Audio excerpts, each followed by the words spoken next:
É isso. Agora a gente abre para uma discussão. Não é isso, Everson?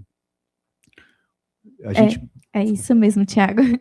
Então, eu vou convidar o doutor Everson, né, para esse momento de discussão. E fique à vontade, doutor Everson, para compor a mesa.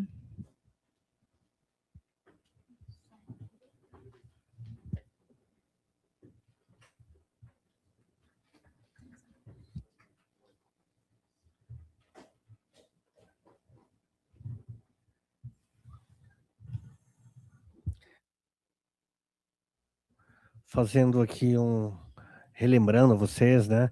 Quem estiver presencial aqui, quiser se manifestar, né? Nós orientamos que também faça de forma pelo QR Code. Eu acho que só temos uma pergunta até agora. Talvez vocês queiram ainda se dirigir aqui à mesa ou desenvolver alguma manifestação, né? A nossa conferência é livre pela própria natureza do termo, né? Então, nós estamos abertos às discussões, a ideias, e esse é o momento para a gente refletir um pouquinho sobre o painel, certo?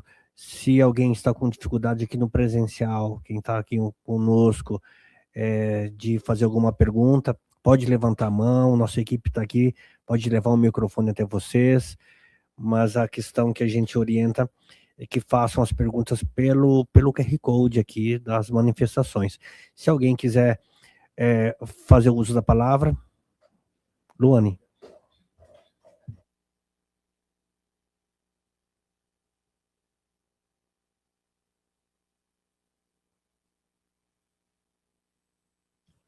Bom dia, Maria de Fátima. Eu gostaria só de confirmar uma coisa, acho que ficou claro. Aqui se vai discutir só a sustentabilidade no âmbito do governo, no âmbito das instituições, é isso? Não, de forma alguma. Nós podemos fazer essa discussão de forma ampla, abrangente, não só o governo, mas trazer as suas ideias aí, a sua colocação que você queira mencionar. Porque a ODS é Objetivos, né? Desenvolvimento Sustentável. E aí eu gostaria de saber se esse eixo 2 aí que foi apresentado. Desculpa que eu estava comendo castanha, acho que o pessoal falou que não é mais castanha do Pará, é castanha do Brasil.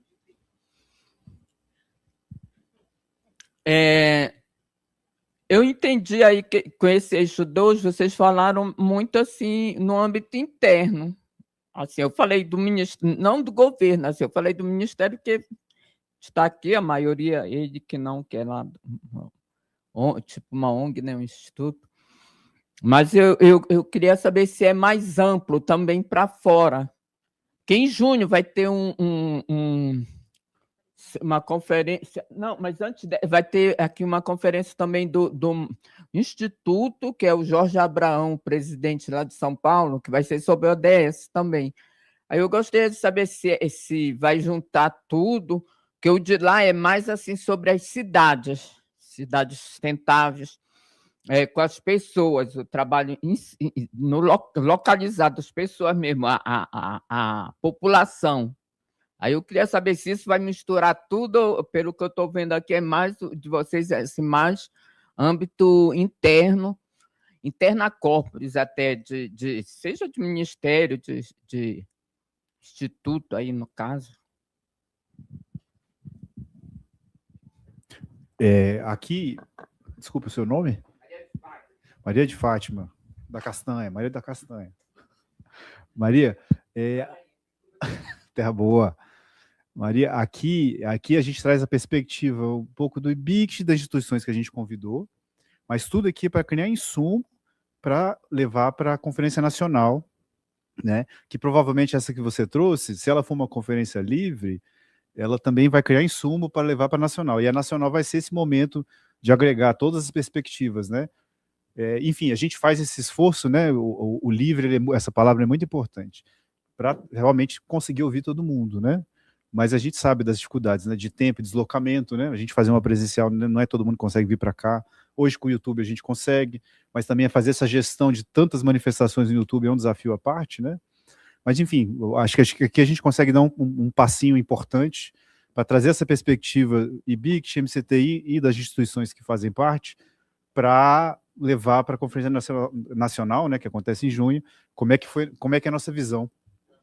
E aí fica o convite, inclusive, para entrar no QR Code lá para fazer a sua proposta, tá? Obrigado, viu, Maria? Acho que agora nós podemos intercalar com uma pergunta online. Luane...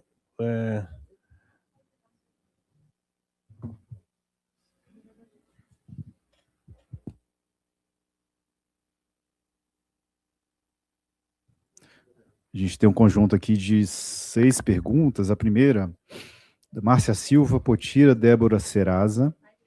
Como está ocorrendo a organização junto a estados e municípios para a implementação dos ODS? Quais estratégias concretas, incluindo a 3P, estão sendo usadas para reduzir impactos ambientais e promover educação ambiental no nível local? É uma pergunta bem ampla, né? Não sei se você quer trazer alguma coisa da perspectiva da 3P, já que você foi citada. Tiago. Oi, diga. Só um comentário. Eu vou apenas complementar aqui, por favor, a fala com relação ao questionamento da senhora Maria de Fátima, né? Que a conferência ela também tem uma fase da etapa digital, que iniciará em breve, né? Que remete à participação popular intensa, no contexto, inclusive, da plataforma do governo relacionada à plataforma Brasil Participativo. Então, tudo isso, como ele falou, esses insumos também serão tratados dessa forma e para convidar toda a sociedade e a população também a refletir sobre cada uma delas e também promover suas propostas e suas priorizações no âmbito da plataforma. Então, todos poderão acessar no âmbito do gov.br na plataforma Brasil Participativo. Muito obrigado, sócio. Importantíssimo. Bom, não sei se você quer fazer um comentário adicional. Não, eu só queria comentar que realmente a Agenda Ambiental na Administração Pública, a 3P, é um convite a pensar a sustentabilidade em todas as suas dimensões. Agora, quanto à questão aos ODS, a Agenda Ambiental da Administração Pública foca em alguns ODFs prioritários, como você bem falou, de consumo e produção responsáveis, o ODS está muito relacionado com a questão dos insumos e das compras públicas. Agora, os ODS é um compromisso do governo federal. Então, todos nós estamos trabalhando. O nosso Ministério do Meio Ambiente e Mudança do Clima, tem vários setores que trabalham em vários ODS, como a colega que falou, da Embrapa, como outro colega falou. Então, é trabalhado, mas é trabalhado por vários setores, e todos com o objetivo de cumprir as metas definidas e pactuadas. Maravilha, obrigado. A gente tem mais alguma manifestação? Igor Reis, por favor.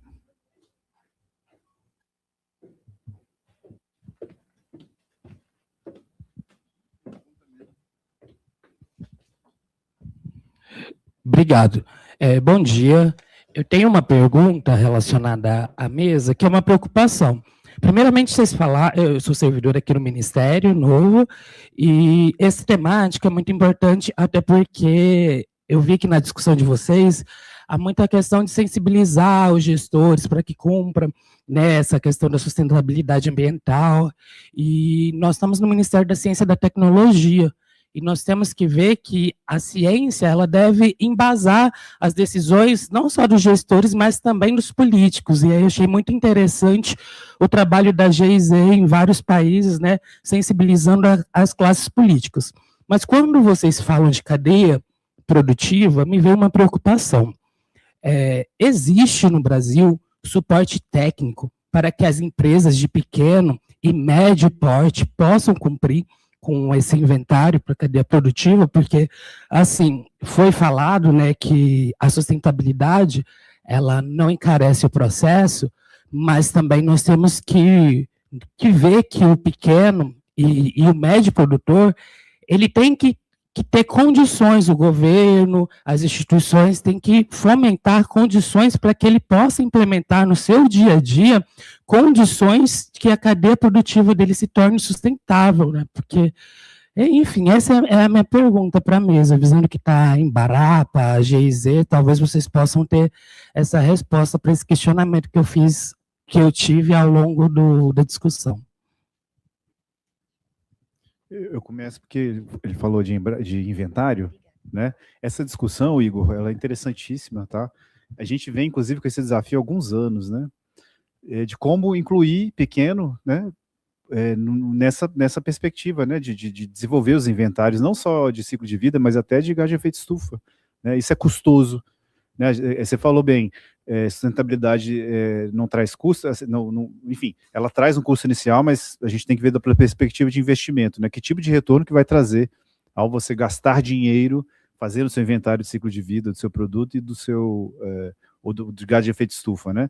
Mas enfim, nessa perspectiva tem que envolver outras instituições. A gente teve muitas conversas com o Sebrae, justamente para conseguir viabilizar, né, para alguns setores, o desenvolvimento de inventários, mas de fato isso ainda está a passos muito lentos, né? A gente não tem ainda bons exemplos de desenvolvimento de inventários nessa cadeia, né, dos pequenos, tá? Muito bem lembrado, obrigado.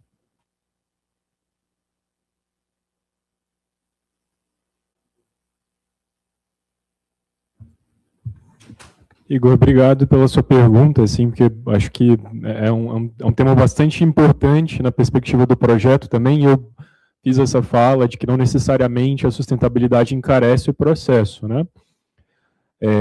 Na verdade, otimizar os processos de produção e até mesmo realizar um inventário de gases de efeito estufa ou passar por um processo de certificação, por um processo de rotulagem, tem custos, né? E o que eu quis dizer com a minha fala é que, ainda que, num primeiro momento, um produto mais sustentável seja um pouco mais caro, quando a gente considera todo o ciclo de vida, e a gente considera, por exemplo, a eficiência energética, a redução das emissões, a durabilidade daquele produto, a gente tem economias bastante significativas. No caso da micro, da pequena empresa, de fato, assim, os custos são uma barreira. A gente fez um levantamento sobre os custos do processo de certificação, do processo de otimização do processo de produção, e é um custo, é uma barreira de entrada bastante significativa para esses grupos de negócios, né? Então, como projeto, a gente trabalhou com um grupo prioritário de produtos e serviços, então a gente está trabalhando com algumas cadeias, são 6 cadeias prioritárias, e dentro dessas cadeias a gente ofereceu algumas capacitações para micro e pequenos negócios, especialmente aqueles negócios liderados por mulheres e grupos vulneráveis, e também o acesso à certificação sem custos para um grupo de empresa. Mas aí quando a gente está falando de custos, né, e para que a empresa possa assumir também esses custos, é necessário a gente falar também de incentivos. Então, a gente tem trabalhado com as compras públicas sustentáveis como uma sinalização de que, olha, essas empresas podem acessar essa parcela, esse valor, esse volume de contratações, mas não necessariamente no longo prazo as empresas têm condições, né, de assumir esses custos. Então, a gente trabalhou com alguns incentivos, como, por exemplo, acesso a crédito facilitado, acesso a programas, como o programa do Sebrae. O Sebrae tem um programa que oferece crédito em condições facilitadas a empresas interessadas assim, a inovar o seu processo de produção, a adotar uma certificação, por exemplo. E é muito importante também que os atores públicos possam investir em capacitação, na sinalização desses incentivos.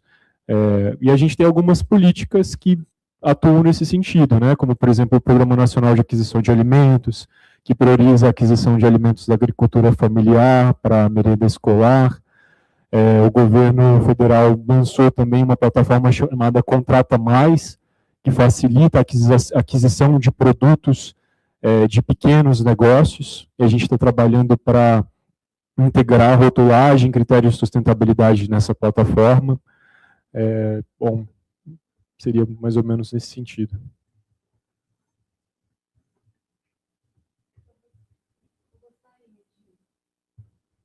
Eu gostaria de fazer um comentário aqui, trazer uma reflexão para vocês que a gente faz muito no desenvolvimento do nosso trabalho lá. O que é um produto, um serviço ou uma tecnologia sustentável? Acho que essa é uma pergunta de base. Um produto, um serviço, uma tecnologia dito sustentável é um produto igual quando a gente vai no supermercado comprar um alface e a gente tem um de R$ 2,80 e tem um de R$ 9,90. O R$ 9,90 ele tem um selo que ele foi produzido de modo orgânico e ele tem uma selagem. A mesma coisa, a mesma lógica se aplica a um produto ou serviço, a uma tecnologia, para a gente chamar ele de sustentável. Ele passou por um atesto, por uma certificação que, como a gente falou, envolve confiabilidade, rastreabilidade.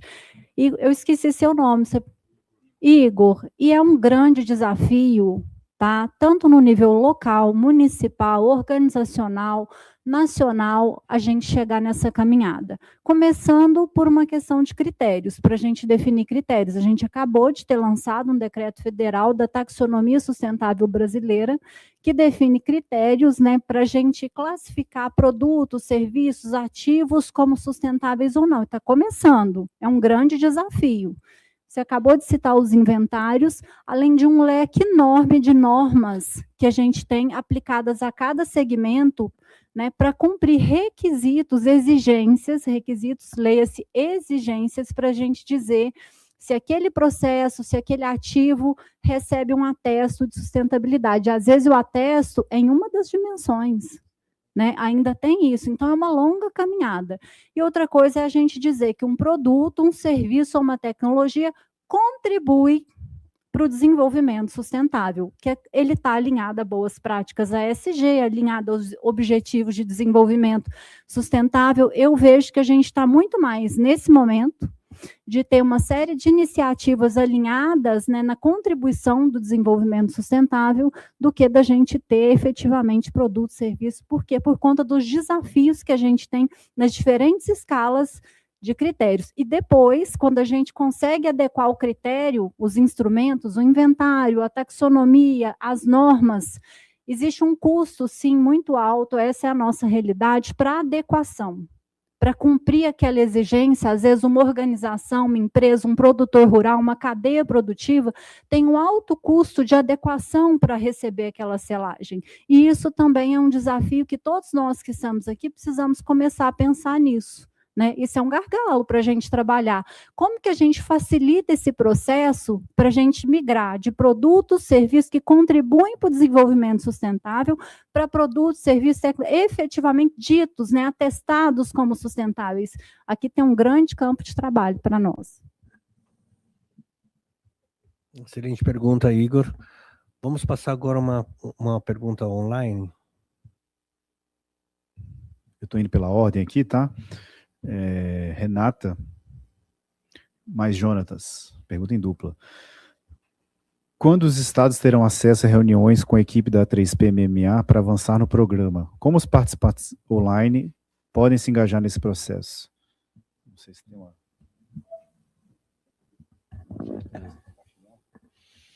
Obrigado, Renato, Jonathan. Quanto a reuniões, a gente tem um e-mail, a3p@mma.gov.br. Nesse e-mail você pode solicitar agendas com a gente. Os nossos parceiros, hoje nós temos mais de 500 instituições aderidas à 3P, com adesão ativa em torno de 250, então não é um grande número, mas tendo disponibilidade, tendo a necessidade, a gente agenda, e sempre por esse e-mail no nosso na 3P. E eu ia só complementar o que os colegas falaram, que eu falei, a primeira vez que eu fui dar aula numa pós-graduação em gestão ambiental, eu dei aula de análise de ciclo de vida. E eu falava, nós não temos um inventário. Mas isso foi então, no começo dos anos 2000. Então, ainda bem que temos inventário. Esse material que o colega da GIZ apresentou sobre compras públicas, eu achei muito importante para o meu programa, porque realmente nós conseguimos fazer com que subsidiar o gestor público a ter critérios de sustentabilidade. E parabéns pelo material. Parabéns. Espero que a gente consiga avançar ainda mais nessa questão, porque às vezes é muito difícil você conseguir, como governo, ter escolha mais sustentável, sem ter a base. Então, parabéns para os colegas que estão fazendo essas bases aí. Obrigado. Joia. Uma manifestação temos, aqui... Temos ali uma...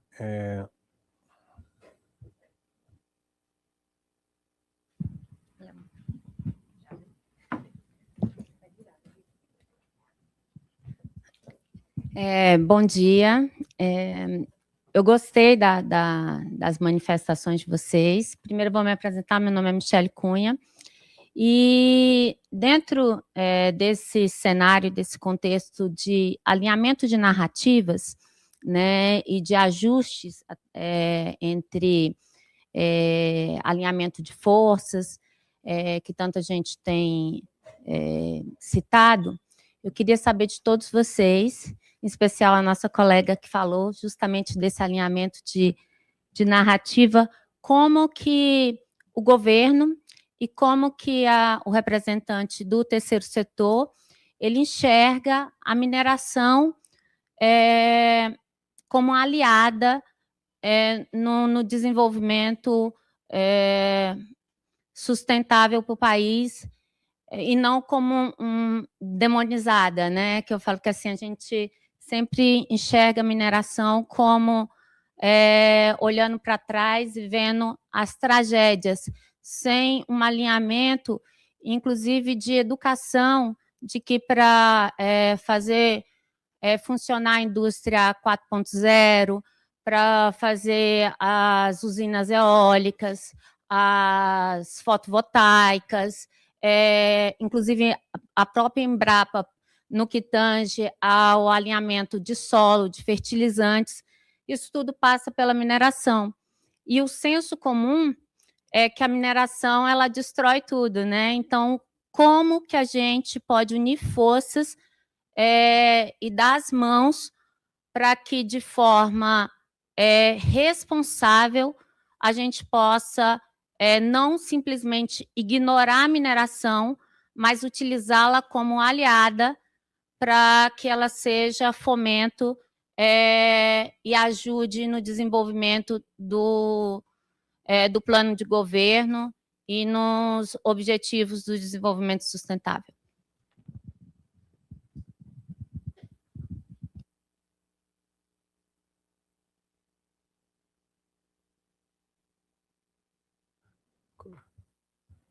Desculpa, eu perdi seu nome no início. Michele. Bom, o meu projeto, o EcoAdvance, ele não atua diretamente com a cadeia de mineração, mas a gente reconhece a relevância desse setor, e é um tema extremamente relevante, né? A discussão sobre as terras raras, por exemplo, está ganhando cada vez mais relevância. Então, vou responder talvez não como GIZ, mas na minha perspectiva de como a GIZ atua, né? A gente é uma empresa federal, de interesse coletivo, como eu mencionei, então a gente vai buscar sempre desenvolver ferramentas, desenvolver evidências e capacitações para que empresas que atuam no setor, os governos também possam atuar de maneira responsável na gestão do solo, na gestão dos materiais. Então, um pouco essa é a nossa perspectiva. Mas, assim, não vou responder com mais profundidade, porque não é o foco da nossa atuação nessa cadeia, pelo menos não no nosso projeto, mas a gente vai atuar nessa perspectiva, e como você mencionou, com certeza é um ator extremamente importante, então é necessário, claro, a gente desenvolver ferramentas para uma atuação responsável do setor.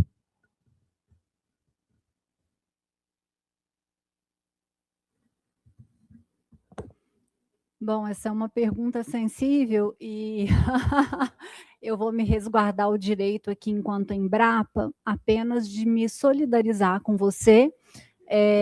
O agro, ele por vezes é muito fortemente questionado, né? Muitas vezes, muitos anos na temática de sustentabilidade, meio ambiente foi confundido enquanto sinônimo de sustentabilidade.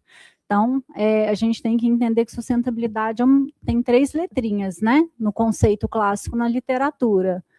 Então, assim, abrange um todo. E nós do agro, né? Nós somos a empresa brasileira de agropecuária, por vezes também somos questionados. Então, enquanto aqui painelista representando a Embrapa, eu me solidarizo contigo.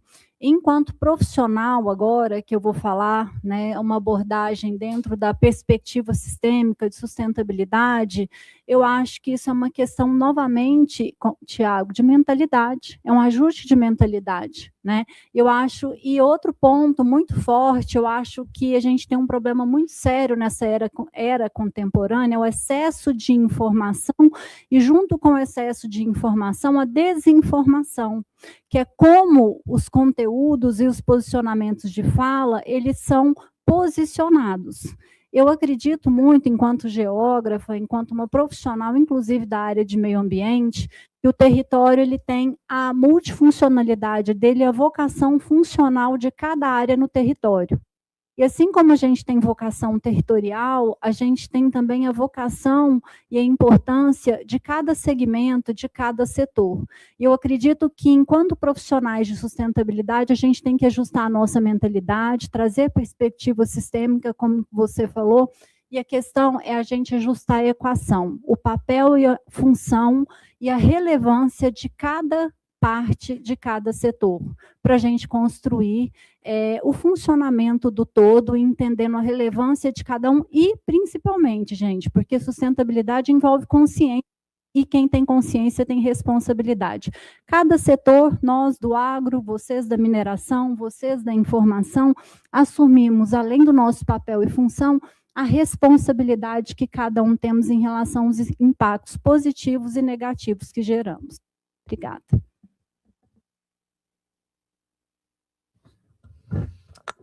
Olá, eu vou falar também um pouquinho mais genérico, que também não é minha área, mas o Ministério do Meio Ambiente e Mudança do Clima, como é uma agenda transversal, ela permeia o tecido do nosso tecido social, o tecido do governo público, em várias dimensões. Então, a mineração é uma área que estamos realmente atuando, não é o meu setor, mas acredito que entendimento, entender que a dimensão sustentável, ela vem da própria palavra, sustentável.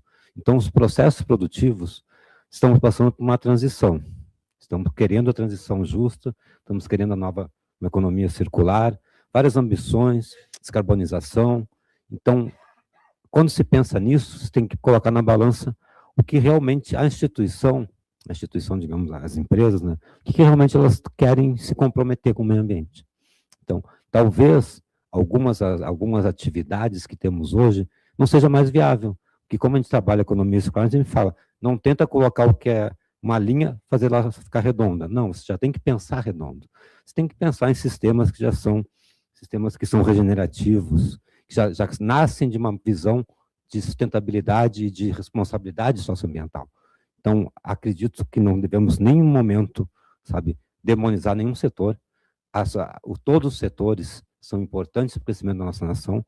Agora, que temos que ter uma responsabilidade socioambiental em tudo que fazemos, temos, e essa é a função do Estado. A função do Estado é realmente inserir essa dimensão, provocar reflexão e, às vezes, em alguns casos, acho que muito extremos, talvez pensar realmente todo o sistema produtivo como um todo, de uma maneira que seja realmente um sistema regenerativo e que realmente faça com que a sua atividade, além de não impactar a natureza, faça com que a natureza se regenere. Então, esse é o nosso desafio que temos hoje, a circularidade, né, a descarbonização e a transição justa. Pequeníssimo complemento, Michele.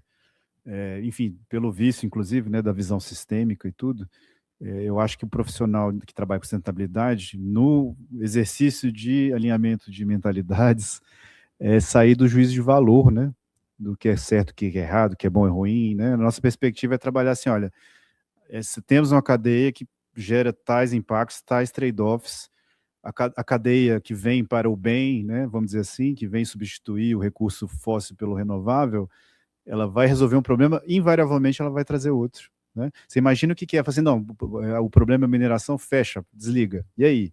Né, o tanto de setor que vai ser impactado, inclusive, como você trouxe nos seus exemplos, né, setores ditos renováveis, né, enfim, que tem essa premissa do desenvolvimento sustentável, né, na gênese.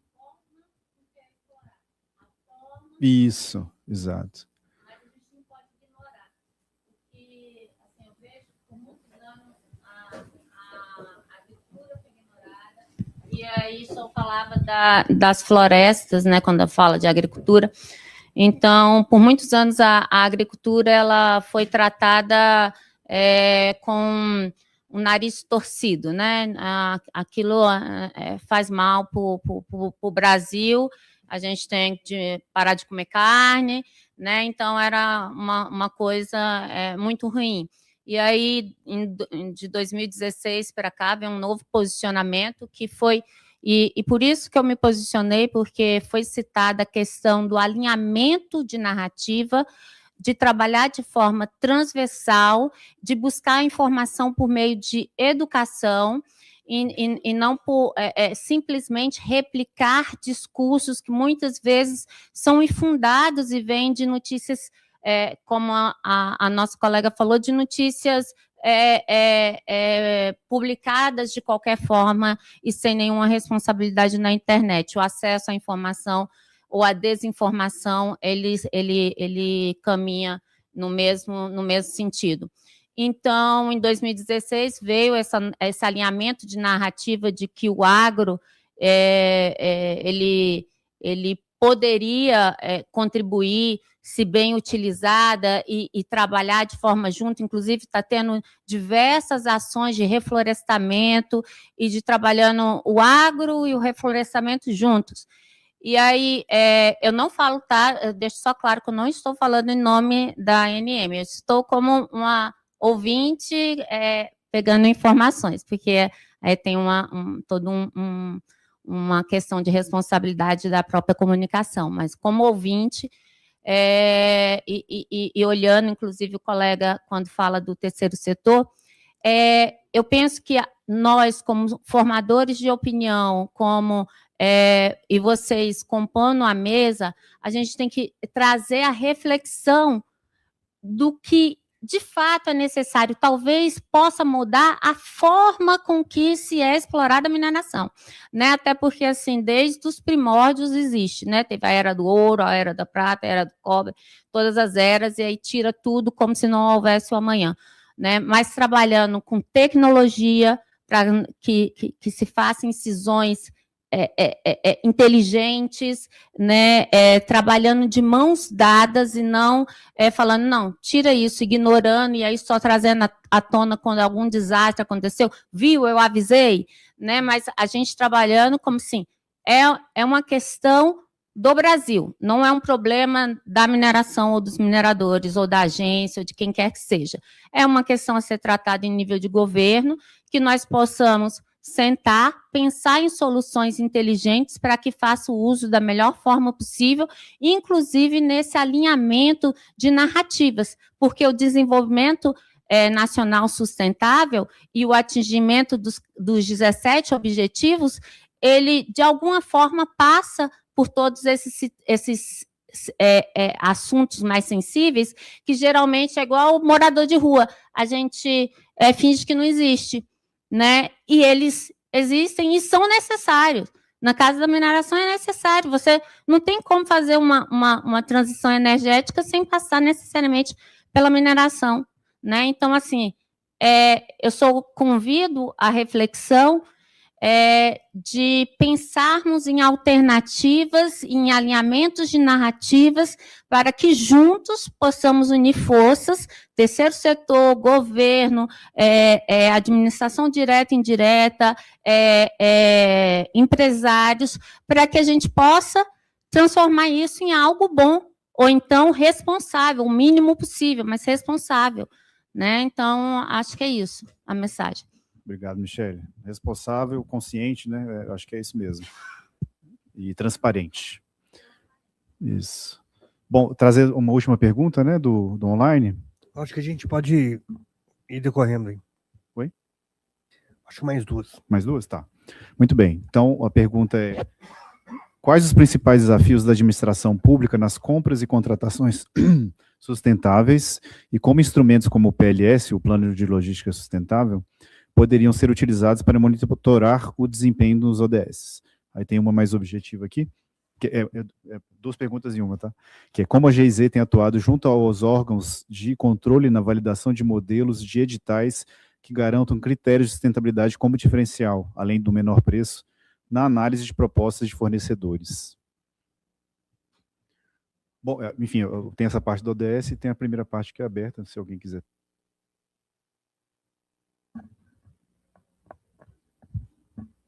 Acho que você pode começar, se quiser que eu repita aqui.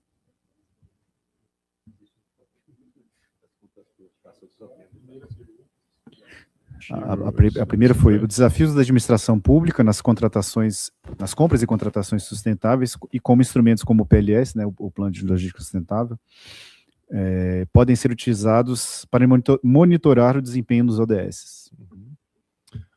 Certo. Bom, Thiago, tem um colega nosso do governo, né? Bom, não falo em nome do governo, falo em nome do projeto, do Ecodvance, mas o que a gente tem observado, tem um colega, o Alexandre Mota, que você conhece bem, que sempre traz esse salto, né? Que, assim, a gente não consegue dimensionar o salto que foi a mudança da 8666 para 14.133. Então, toda essa mudança de paradigma, antes havia esse foco no menor preço, agora esse foco no melhor valor, e tudo isso requer o desenvolvimento de regulações, de ferramentas, de capacitação. Então, é um desafio bastante significativo. Existe um desafio muito grande de capacitação dos agentes de contratação pública. Quando você está fazendo uma compra, é o CPF do agente de contratação que está ali. Então, o desenvolvimento de materiais, de informação de qualidade que possa dar embasamento para o gestor público, e a gente tem atuado nesse sentido, no desenvolvimento de guias, de treinamentos, de materiais de formação profissional, para além do trabalho imenso que o governo está fazendo nesse sentido. A gente tem um outro desafio relacionado a dados, né, a sistematização dos dados de compras públicas, o que é uma compra pública sustentável. A Marisa trouxe um pouco, né, uma coisa são produtos que contribuem para a sustentabilidade, outra coisa são produtos sustentáveis. Como que a gente define o que é um produto sustentável? Como que a gente define critérios de sustentabilidade, né? E para isso é necessário olhar para toda a cadeia, onde estão em que parte da cadeia, em que parte do processo de produção estão os principais impactos. Então, isso é necessário formação também para fazer essa reflexão e condições adequadas, condições de tempo, de recurso, para o agente de contratação fazer essas reflexões. Nesse sentido, o PLS, que foi mencionado, é um instrumento super importante. Pelo menos o Plano de Gestor de Logística Sustentável, publicado pelo MGI, traz considerações muito importantes a serem consideradas em relação à sustentabilidade. A gente tem feito um trabalho, o governo federal principalmente tem feito um trabalho muito importante com estados e municípios no âmbito da Estratégia Nacional de Desenvolvimento Sustentável, e até amarrando com a segunda parte dos órgãos de controle e de fiscalização, a AGU tem um guia também de contratação sustentável, que recomendo todo mundo a dar uma olhada, e acho que é uma elo essencial, né, os órgãos de controle e de fiscalização. E o guia, por exemplo, que eu mencionei, que foi desenvolvido pelo Ecodvance, contou com a contribuição também da AGU, da CGU, e é um trabalho que é super importante ser coordenado com eles também. Falar um pouquinho de novo das compras, né? É um dos instrumentos da A3P. Os desafios são grandes, eles estão sendo realmente enfrentados. O colega ali falou da MGI, que lançou o guia junto com a GIZ, um guia muito legal, só que são 90 páginas, um guia um pouco extenso. Tem a questão também de você ter a oferta de produtos, que o colega falou da selagem, de você ter selos, de você ter banco de dados. Então, são vários instrumentos que ajudam o governo a fazer as compras públicas. Mas eu vou ter que fazer uma piadinha que todo mundo fala, também tem o servidor. E o servidor tem a síndrome de Gabriela. Vocês já ouviram falar da síndrome de Gabriela? Não sei se alguém já ouviu falar. Eu nasci assim, eu vivi assim, vou ser sempre assim, Gabriela. Então, o servidor tem muito essa questão assim de eu aprendi assim, vou fazer assim. Então, quando você lança esses materiais legais, lançou o manual, lançou o inventário, patrocinou que é a selagem, ou PO selagem, esses instrumentos eles têm que chegar no servidor. E aí que está a A3P. A A3P faz essa questão de capacitar, de levar informação. É que realmente, às vezes, não é uma vontade, às vezes não é falta de instrumentos, às vezes é desconhecimento. E essa questão de querer sempre fazer como eu fiz. Uma vez eu fiz assim, uma vez eu comprei um copo de papel, de plástico, e agora eu vou sempre de plástico. O Ministério do Meio Ambiente e Mudança do Clima, não sei se é o único na esplanada, mas o que eu conheço até agora, o nosso contratação de copa não permite descartável. Todo material usado, você vai nos visitar lá, você vai chegar e você vai ter esse copo aqui. Esse copo de vidro.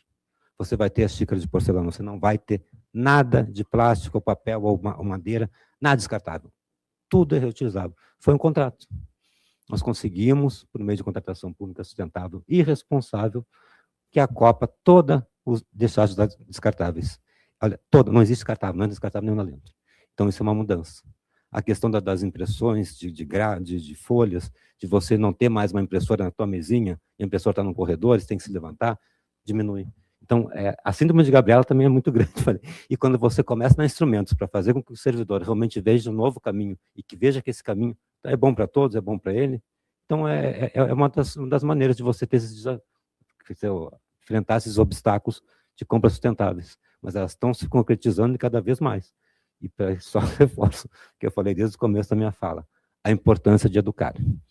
O caráter educador do governo federal tem que ser potencializado e implementado, porque as informações existem, são muitas, estão dispersas, que a gente já falou, elas têm que ser organizadas e disponibilizadas de forma organizada para o servidor. E é esse o nosso trabalho na 3P e no Departamento de Educação Ambiental. Perfeito. Dado o adiantado do nosso horário, vamos abrir mais uma pergunta aqui da plateia, certo? E só mencionar, pessoal, que nós vamos ainda deixar aberto até as 12h30 as manifestações aqui em relação a esse painel 2. Toda a contribuição é bem-vinda, vai fazer parte do nosso relatório final, mas nós encerramos aqui com a última pergunta no presencial aqui, tá bom? Tá ótimo, gente. Bom dia. Meu nome é Luciana Nóbrega, sou professora da Universidade Federal do Vale do São Francisco. E, antes de mais nada, eu quero dar aqui um bom dia, uma saudação para os meus alunos lá da disciplina de Sustentabilidade e Cidadania, que todo mundo foi convidado, quase convocado, para fazer a inscrição. O pessoal está participando aí no online, está aqui mandando foto. E a minha intervenção, que é propositiva, né, já que a proposta é que a gente consiga pensar propositivamente, eu concordo plenamente com a questão da educação para além da nossa sensibilidade, né, interna dos órgãos e o papel das universidades. Inclusive, eu fiz uma colaboração na proposta, né, no Forms, acerca até também uma pergunta, um questionamento, de o que é que tem sido pensado para o fomento nas cadeias produtivas, sobretudo nas cadeias produtivas do agro, já que a gente tem aí basicamente 70%, né, da nossa produção na agricultura familiar, no pequeno produtor, né, e a maioria e a minoria a gente sabe que é mais do agro patronal, extremamente importante, exportação de commodities e tudo, mas a gente sabe que a produção interna e do pequeno é muito, o gap é muito grande, a lacuna é muito grande para ele tentar alcançar essa produção sustentável, não por falta de vontade, né? Eu atuo na região do Piauí, Piauí, Bahia e Pernambuco, é onde a nossa universidade está sediada, e a gente faz esse acompanhamento dos pequenos. Então, eles sempre eles estão antenados com tudo que está acontecendo, de sustentabilidade, mas aí esbarra no como, né? Esbarra na questão do acesso a um subsídio ou algo até financeiro, né, que possa estimular essa produção. Atualmente também estou fazendo parte agora, né, do Grupo Luz Brasileiro de Sustentabilidade, a gente vai começar essa discussão também, e o meu papel é muito assim de puxar para a educação, mas ao mesmo tempo também a gente lembrar sempre dos pequenos, porque eu vejo que a gente pensa muito na cadeia produtiva macro, mas quem leva mesmo o agro, a produção, é o pequeno. E muitas vezes o pequeno ele não recebe a capacitação e nem o subsídio, o investimento.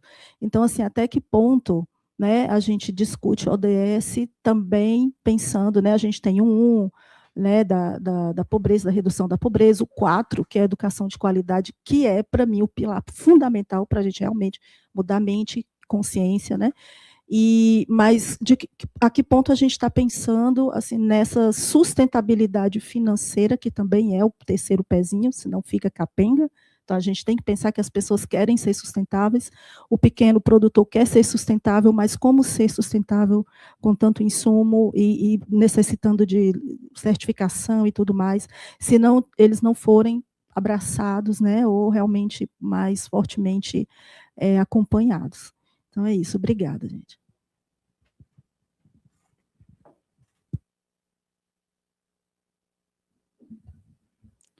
Obrigado, professora. Importantíssima essa perspectiva.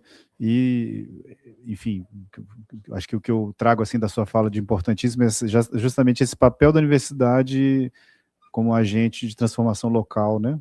De escuta, principalmente, né? No final das contas, o mais difícil sempre é escutar, né? E essas pessoas têm quem escute, que consiga depois dar, né, sequência, como você está fazendo, né?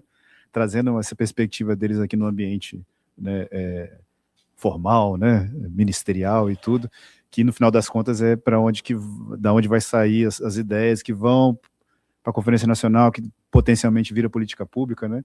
Esse link ele é importantíssimo e difícil de fazer, né?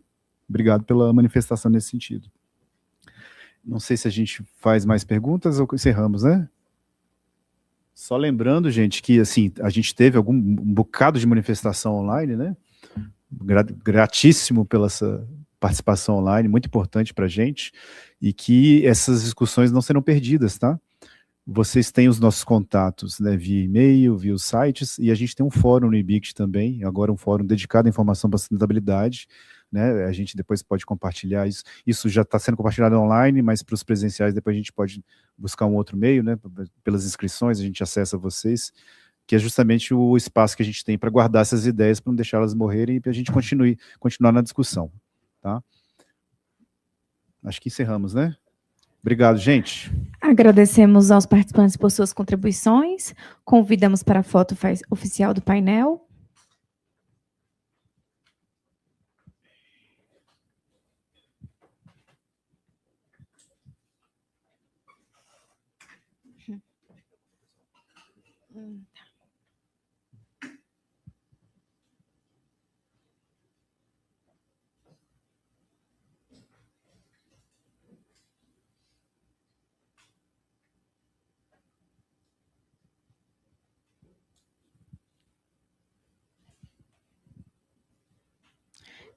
Tivemos uma sugestão de tirar foto com o público também, então vamos virar para lá.